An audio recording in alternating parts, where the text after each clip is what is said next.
Hi everyone, কেমন আছো তোমরা সবাই? আশা করছি খুব ভালো আছো। আর আমার আরও একটা নতুন ভিডিওতে তোমাদের অনেক ওয়েলকাম। গত রবিবার আমি চলে গেছিলাম রিষড়া, কারণ আমার পার্টি মেকআপের একটা বুকিং ছিল।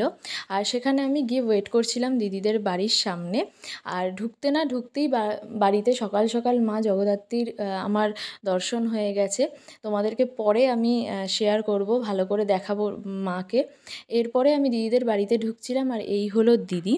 এবার তোমাদের কিছু কথা শেয়ার করি। সেটা হচ্ছে, দিদিকে একটা টাইমে আমাকে রেডি করতে হতো, তাই জন্য আমি তাকে রেডি করে গয়না পরাতে তোমাদের সাথে কিছু কথা শেয়ার করি। চলো।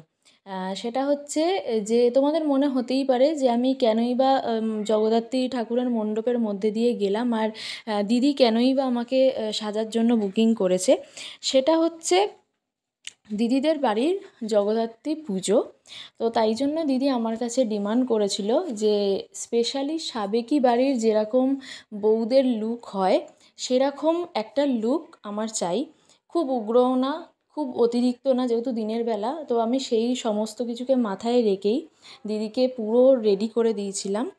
আর যারা রিষড়াতে থাকো, বা যারা রিষড়ার আশেপাশের অঞ্চলে বা অনেক দূর দূরান্তের লোকেরাও জানো যে চন্দননগরে জগদ্ধাত্রী পুজোর পর যদি কোনো বিখ্যাত কোনো জায়গায় জগদ্ধাত্রী পুজো হয়, সেটা একমাত্র আমাদের রিষড়া। আর চন্দননগরে রবিবার দিন ছিল নবমী, এবং আমাদের রিষড়ায় ছিল হচ্ছে ষষ্ঠী শুরু হয়েছিল। আর মানে সকাল থেকেই তো রিষড়াতে প্রচণ্ড ভিড় ছিল। আর দিদি হচ্ছে রিষড়ার দাঁ বাড়ির মানে পুত্রবধূ আর কি, বা মানে এরকমই বৌমা, মোটমাট বৌমা। কারণ আমি যতটুকু ওইটুকু টাইমের মধ্যে শুনেছি ততটুকুই তোমাদের সাথে শেয়ার করলাম, হয়তো ভুলও হতে পারে, কিন্তু দাঁ বাড়ির বৌমা এটুকু শিওর। আর যারা রিষড়া অঞ্চলে থাকো তারা রিষড়া দাঁ বাড়ি সবাই চেনো।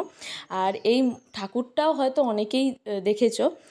তো যাই হোক, দিদির যে শাড়িটা ছিল, আমি বারবারই একটা কথা বলেছিলাম যে তোমার শাড়িটা ভীষণ সুন্দর। তো দিদি অনেক খুঁজে শাড়িটা কিনেছে, আর শাড়িটা সত্যি ভীষণ সুন্দর ছিল। আর গয়নাগুলো প্রত্যেক কটা সাবেকি গয়না পরেছিল। আর দিদির এই লুকটাই ডিমান্ড ছিল। পুরো ওভারঅল লুকটা তোমাদেরকে দেখাবো, দেখার পরে তোমরা বুঝতে পারবে যে দিদির লুকটার সাথে জগদ্ধাত্রী প্রতিমার পুরো মিল হয়ে গেছে। তো দেখো, এই ছিল দিদির ফুল লুকটা। খুব সাবেকি একটা লুক। আর দিদি কেমন লাগলো তোমার আমাকে সেটাও ভীষণ ভালো, যেরকম চেয়েছিলাম ঠিক সেই রকম সেরকমই হয়েছে। তো তোমার তো বাড়ির পুজো, তুমি এরকমই সাবেকি সাজতে চেয়েছিলে। হ্যাঁ, একদম আমি যেরকম চেয়েছিলাম ঠিক সেই রকম তুমি সাজিয়ে দিয়েছো। Thank you. ওয়েলকাম দিদি। ঠিক আছে, তো থ্যাংক ইউ তোমাকেও। মিষ্টি লাগছিল দিদিকে। এরপরে তোমাদেরকে শেয়ার করি বেরোনোর সময় যে মাকে এত সুন্দর দেখতে লাগছিল। তখন অলরেডি ষষ্ঠীর পুজো স্টার্ট হয়ে গেছিলো। তো কিছুক্ষণ দেখে আমি বাড়ি চলে আসছিলাম। আর বাড়িতে আসার সময় প্রচণ্ড পরিমাণে জ্যাম হয়েছিল। যে সকালবেলা এত জ্যাম হতে পারে মানে আমার ধারণা ছিল না। তো যাই হোক, এই জ্যাম কাটিয়ে আমি কোনো রকমে বাড়ি চলে এসেছি। মাঝখানে আরও একটা কাজ করেছি, সেটা অন্য কোনো ভিডিওতে শেয়ার করব। আর আমার ছিল সেদিন আবার আইবুড়ো ভাত। বাড়িতে এসে তাড়াতাড়ি করে রেডি হয়ে আমি চলে গেছিলাম আইবুড়ো ভাত খেতে।